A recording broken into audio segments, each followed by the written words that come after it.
नमस्कार, स्वागत है आप सभी का। मैं हूं आपके साथ अनु सिंह। खबरों की शुरुआत इस वक्त की बड़ी खबर से।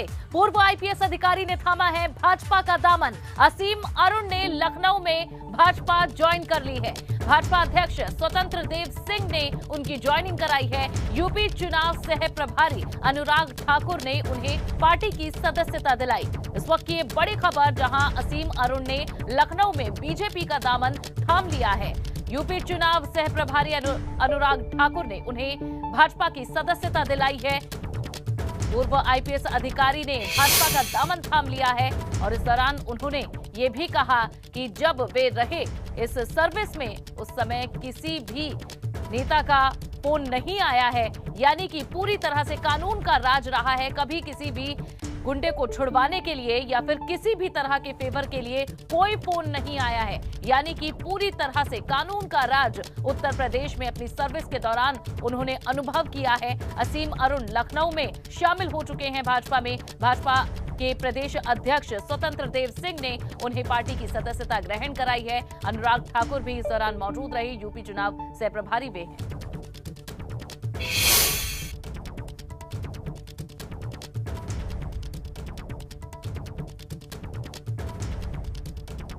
तो ये बड़ी जानकारी आपको दे रहे हैं। भाजपा अध्यक्ष स्वतंत्र देव सिंह की मौजूदगी में ज्वाइन कर ली है असीम अरुण ने बीजेपी। लखनऊ में ये ज्वाइनिंग का कार्यक्रम रखा गया था। पूर्व आईपीएस अधिकारी हैं जिन्होंने अब भाजपा का दामन थाम लिया है। असीम अरुण लखनऊ में बीजेपी में शामिल हो चुके हैं और इस दौरान उन्होंने अपना अनुभव भी साझा किया। जब उन्होंने भाजपा की सदस्यता ग्रहण की तब उन्होंने कहा कि बीजेपी के इस प्रदेश की कमान संभालने के बाद पूरी तरह से कानून का राज रहा है प्रदेश में। उन्होंने अपनी सर्विस के दौरान किसी भी तरह से अनुभव नहीं किया कि पार्टी ने या सरकार ने अपनी पावर का इस्तेमाल किया हो। भारतीय जनता पार्टी में मैं असीम अरुण जी का दिल से स्वागत करता हूँ। एक ईमानदार अधिकारी और ऐसे आने से, ऐसे लोगों को पार्टी में आने से पार्टी का कद बढ़ेगा, समाज में सम्मान बढ़ेगा, दलितों में समाज में संदेश एक जाएगा और एक विचार भी हमारा नीचे तक आपके माध्यम से पहुंचेगा। जो लोग गुमराह करते हैं, जो उनका शोषण करते हैं, उनको लूटते हैं। मेरे परिवार ने विचार किया तो उनको लगा, सभी को लगा कि एक तरफ कुछ 9 साल की एक मकबूली जिंदगी है जिसमें कुछ और ऊंचे पदों पर जाने की संभावना है, दूसरी ओर कोई कष्ट नहीं है, एक आम व्यक्ति की जिंदगी है, लेकिन लोक कल्याण की, लोक सेवा के वृहद अवसर है।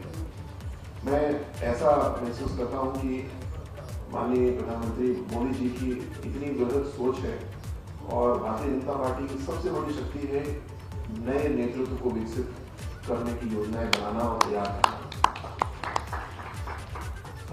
कई बार मैं इसको बोलता हूँ कि भारतीय जनता पार्टी एक लीडरशिप डेवलपमेंट प्रोग्राम, एक नेतृत्व विकास कार्यक्रम की तरह है जिसमें कि तरह तरह से नेतृत्व विकसित किया जाता है और मैं भी इसी योजना की एक कड़ी हूँ।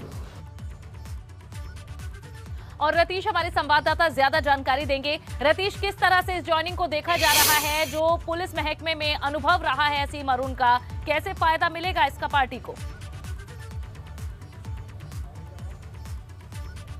देखिए, भारतीय जनता पार्टी ने बहुत ही समझकर और एजेंडे के तहत आज पूर्व आईपीएस रहे असीम अरुण की ज्वाइनिंग कराई है। पूर्व कमिश्नर पुलिस कानपुर रहे हैं असीम अरुण, और उसी दिन से तय हो गया था कि एक मजबूती के साथ एक प्लेटफॉर्म में एक प्लान करते हुए इनकी ज्वाइनिंग कराई जाएगी। हालांकि कल भी असीम अरुण पहुंचे थे लखनऊ मुख्यालय में, लेकिन कल ज्वाइनिंग नहीं हो पाई थी तकनीकी कारणों से। आज खुद अनुराग ठाकुर और प्रदेश अध्यक्ष स्वतंत्र देव सिंह की मौजूदगी में इसकी ज्वाइनिंग को कराया गया है। तमाम बातें कहीं, लेकिन कुछ बातें गौर करने वाली हैं। असीम अरुण को युवाओं के लिए संदेश बताया गया। दलित चेहरा है, दलित समुदाय से आते हैं, दलितों के लिए प्रेरणास्पद बताया गया। बाबा साहब भीमराव अंबेडकर का नाम लिया गया। साथ ही ये कहा गया कि 5 साल की सरकार में एक भी फ़ोन अपराधियों को छुड़ाने के लिए नहीं आया गया। यानी साफ तौर पर पिछली सरकार जो थी, अखिलेश यादव की सरकार जो थी, कानून व्यवस्था को लेकर हमेशा से सवालों के घेरे में रहती थी। और अगर आईपीएस ऑफिसर जो लगातार ये कह रहा है कि भारतीय जनता पार्टी से बेहतरीन सरकार नहीं हो सकती, क्योंकि न सिर्फ मुख्यमंत्री बल्कि किसी भी नेता ने अपराधियों को छुड़ाने के लिए एक भी फ़ोन उनको नहीं किया है, यानी कानून व्यवस्था बिल्कुल दुरुस्त रही, ये कहने की बात कही गई।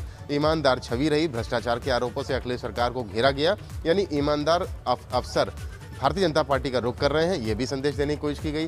दलित समुदाय से आते हैं, दलितों का सम्मान भारतीय जनता पार्टी कर रही है, ये भी संदेश देने की कोशिश की गई। और सबसे बड़ी चीज़, कन्नौज की जो सीट जहां से कयास लगाए जा रहे हैं कि असीम अरुण को उतारा जाएगा, उम्मीदवार बनाया जाएगा, वो गले की फांस बनी हुई है बीजेपी के लिए, क्योंकि 5 सीटें जो कानपुर और बुंदेलखंड क्षेत्र में आती हैं, उनमें से एक सीट कन्नौज सदर की सीट भी थी, जहां पर बीजेपी लहर के बावजूद नहीं जीत पाई थी। और वहीं से तय माना जा रहा है कि असीम अरुण को भाजपा उतारेगी। और अगर वहां से उतारती है तो कन्नौज, जैसा कि असीम अरुण ने भी कहा कि भारतीय जनता पार्टी नेतृत्व विकास कार्यक्रम करने वाली एक पार्टी है, जो प्रोग्राम चलाती है और नेतृत्व का विकास करती है। यहाँ पर कोई एक नेता नहीं होता। तो असीम अरुण ये तय मान चुके हैं और भारतीय जनता पार्टी से भी उनको संकेत मिल चुका है कि वो वहीं से चुनाव लड़ेंगे। कन्नौज से उनकी जड़ें जुड़ी हुई हैं और उन्होंने साफ तौर पर कहा भी कि वो सामाजिक कार्यक्रमों में उनका परिवार और वो अभी भी गांव से जुड़े हुए हैं, यानी वहां पर उनकी हलचल तेज रहती है अपने काम को लेकर के और काम करते रहते हैं, अपनी ग्रास रूट से जुड़े हुए हैं। तमाम संदेश असीम अरुण की ज्वाइनिंग के साथ दिए गए हैं, युवाओं को प्रेरित करने के लिए, दलितों को प्रेरित करने के लिए, कानून व्यवस्था पर दूसरी सरकार और विपक्ष को घेरते हुए और तमाम ऐसे बातें करते हुए कि जिससे काफ़ी ज़्यादा माइलेज पार्टी को चुनाव में मिल जाए। जी बिल्कुल, आप हमारे साथ जुड़े रहिएगा। उधर लखनऊ में पार्टी ऑफिस में भाजपा नेताओं की एक बड़ी बैठक भी है। लिस्ट जारी होने के बाद ये बेहद अहम बैठक बुलाई गई, जहां बैठक में चुनाव प्रचार पर रणनीति बनाई जाएगी। तो ये एक और बैठक बुलाई गई है लखनऊ में पार्टी दफ्तर पर। भाजपा नेताओं की ये बड़ी बैठक है, जिसमें लिस्ट जारी करने के बाद ये अहम बैठक होना चुनाव प्रचार से इसे जोड़ा जा रहा है। बैठक में चुनाव प्रचार पर रणनीति बनाई जाएगी। बता दें कि चुनाव आयोग ने जहां 22 तारीख तक पाबंदियां बढ़ा दी हैं, यानी कि कोई रैली आप नहीं कर सकते हैं, जो पुरानी बंदिशें थी वो लागू रहेंगी, और वहीं जो कैपेसिटी है उसकी 50% के साथ ही किसी सभा को आप आयोजित कर सकते हैं। और रतीश भी हमारे संवाददाता ज्यादा जानकारी लेकर इस पर जुड़े हुए हैं। रतीश, जो पाबंदियां हैं वो बरकरार रखी गई है, ऐसे में बीजेपी की ये बैठक किस तरह की रणनीति पर विचार करेगी? बिल्कुल अहम बैठक कही जा सकती है। भारतीय जनता पार्टी अगर माना जाए, जो जानकार बताते हैं, पॉलिटिकल पंडित बताते हैं कि अन्य दलों से सोशल मीडिया प्लेटफॉर्म्स में, वर्चुअल प्लेटफॉर्म में बहुत आगे है।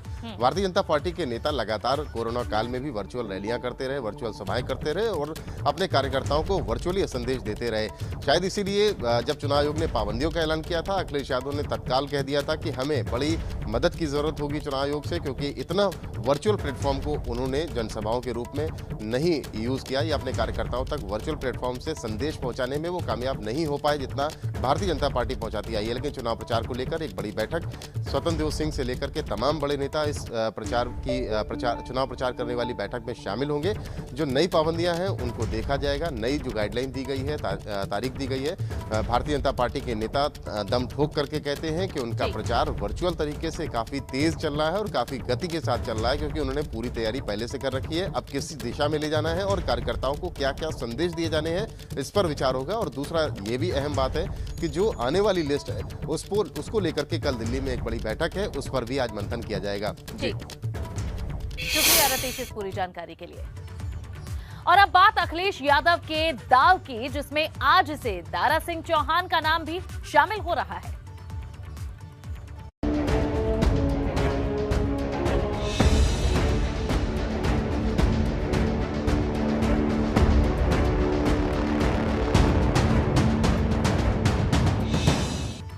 तो लखनऊ से एक बड़ी खबर आपको बता रहे हैं। सपा अध्यक्ष अखिलेश यादव पहुंचे हैं समाजवादी पार्टी के कार्यालय में। आज दारा सिंह चौहान सपा में ज्वाइन होंगे, आज वे सपा में शामिल हो जाएंगे। कार्यक्रम से पहले सपा ऑफिस के बाहर हलचल भी तेज हो गई है। सपा दफ्तर के बाहर पुलिस बल भी मौजूद है। तो ये बड़ी जानकारी दे रहे हैं, आज दारा सिंह चौहान समाजवादी पार्टी में शामिल होने जा रहे हैं और अखिलेश यादव भी पार्टी कार्यालय पहुंच चुके हैं। सपा अध्यक्ष अखिलेश यादव समाजवादी पार्टी के कार्यालय पहुंच चुके हैं, जिसके बाद हलचल अब तेज हो गई है। आज दारा सिंह चौहान समाजवादी पार्टी में शामिल हो रहे हैं और सपा दफ्तर के बाहर इस बीच पुलिस बल भी मौजूद है। इससे पहले जब स्वामी प्रसाद मौर्य शामिल हुए थे समाजवादी पार्टी में, तो काफी संख्या में समर्थक पार्टी के पहुंचे थे और काफी भीड़ वहां जुटी थी, जिसके बाद पुलिस ने भी इस पर कार्रवाई की थी, जवाब मांगा था। और अब जो एक और फिर से ऐसा ही कार्यक्रम है, पार्टी में ज्वाइन कर रहे हैं अब दारा सिंह चौहान। ऐसे में समाजवादी पार्टी के दफ्तर के बाहर पुलिस बल भी मौजूद है। और बलराम हमारे संवाददाता ज्यादा जानकारी इस पर देंगे। बलराम, क्या चल रहा है अभी सपा कार्यालय में? देखिए, समाजवादी पार्टी के राष्ट्रीय अध्यक्ष अखिलेश यादव पार्टी दफ्तर पहुंच गए हैं। कार्यकर्ताओं का हुजूम धीरे धीरे पार्टी दफ्तर के बाहर बढ़ता हुआ नजर आ रहा है। यही वजह है कि जो पुलिस प्रशासन है वो भी काफी ज्यादा यहाँ पर चौकन्ना है। वो अनाउंस कर कार्यकर्ताओं को संबोधित कर रहा है कि कोरोना प्रोटोकॉल का पालन करिए, एक जगह भीड़ इकट्ठा मत करिए क्योंकि धारा 144 लागू है। फिलहाल कार्यकर्ताओं में काफी ज्यादा जोश देखने को मिल रहा है क्योंकि आज भारतीय जनता पार्टी की सरकार में कैबिनेट मंत्री रहे दारा सिंह चौहान पार्टी और अपने सभी पदों से इस्तीफा देकर समाजवादी पार्टी का दामन थामने जा रहे हैं। यही वजह है कि अखिलेश यादव खुद पार्टी कार्यालय पहुंचे हैं और लगभग 12 बजे के करीब वो समाजवादी पार्टी में दाखिल होंगे। यही वजह है कि यहाँ पर धीरे धीरे कार्यकर्ताओं का जो जमावड़ा है वो लगना शुरू हो गया है। लेकिन एक चौंकाने वाला कांड यहाँ पर हुआ है। आपको बता दें कि यहाँ पर एक शख्स अचानक से आया और वो अपने ऊपर पेट्रोल छिड़क कर आग लगाने की कोशिश करने लगा। हालांकि यहाँ पर मौके पर मौजूद पुलिस कर्मियों ने उसे पकड़ लिया है। उसका आरोप है कि वो अलीगढ़ के छर्रा विधानसभा से पार्टी के लिए जमीन पे खूब काम किया हमने। हमारे पास हजारों अलीगढ़ में विधानसभा 74 टर्रा। आपका नाम क्या है? ठाकुर आदित्य जुनूनी समाजवादी। आदित्य जुनूनी समाजवादी। इसको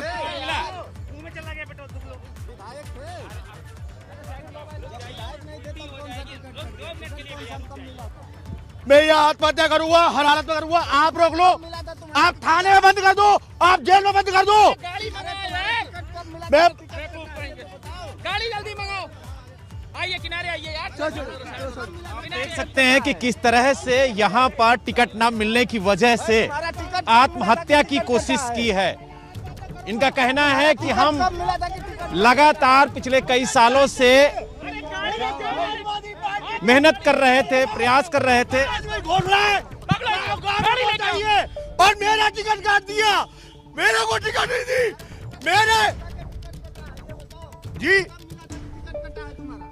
मेरा टिकट काट दिया गया है। विधायकों जो अपराधी हैं उनको टिकट दिया गया है। अभी गाड़ी कहाँ है यार? मैं मर जाऊंगा, मुझे न्याय चाहिए हर हालत में। आप मेरा कोई अपराधी नहीं।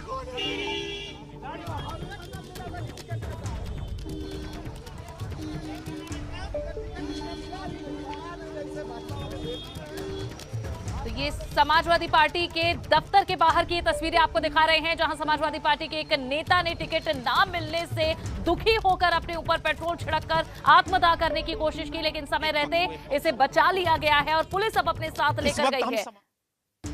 जी, और हमारे संवाददाता जहां एक शख्स टिकट न मिलने की वजह से आत्महत्या करने की कोशिश की। आप देख सकते हैं कि पुलिस उसे यहां से ले जा रही है। इसने पेट्रोल छिड़क कर अपने ऊपर आत्महत्या करने की कोशिश की और कहना है कि अलीगढ़ से ये टिकट मांग रहे थे, छर्रा विधानसभा से टिकट मांग रहे थे, लेकिन जब टिकट इन्हें नहीं मिली तो उसके बाद आज इन्होंने आत्मदाह करने की कोशिश की, लेकिन वक्त रहते ही पुलिस प्रशासन ने इन्हें पकड़ लिया और उसके बाद अब आप देख सकते हैं कि इनको हिरासत में लिया गया है क्योंकि इनका कहना है कि ये आत्महत्या पार्टी कार्यालय के बाहर करेंगे, इन्हें कोई रोक नहीं सकता है। लिहाजा पुलिस ने इन्हें हिरासत में लिया है। अब जो भी वैधानिक कार्रवाई होगी वो की जाएगी, लेकिन कुल मिला के ये कहा जा सकता है कि पार्टी दफ्तर के बाहर अब गहमा गहमी का माहौल है और जिस तरीके से एक शख्स ने अचानक से आकर के पेट्रोल छिड़क कर आग लगाने की कोशिश की, उसको लेकर के अब प्रशासन भी यहाँ पर चौकन्ना नजर आ रहा है। और आप देख सकते हैं जो यहाँ पर समाजवादी पार्टी के कार्यकर्ता हैं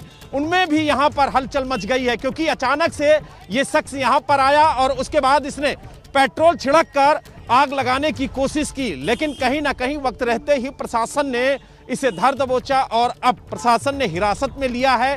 पूरे मामले की जांच की जा रही है और ये जानने की कोशिश की जा रही है कि आखिरकार ये शख्स कौन है, कहां से आया और जिस तरीके से इसने कहा कि टिकट ना मिलने की वजह से हम आत्महत्या कर रहे हैं क्योंकि मेरे साथ नाइंसाफी हुई है।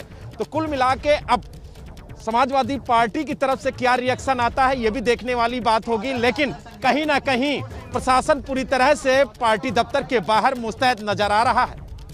लखनऊ से वीडियो जर्नलिस्ट राजू के साथ बलराम पांडे, एबीपी गंगा।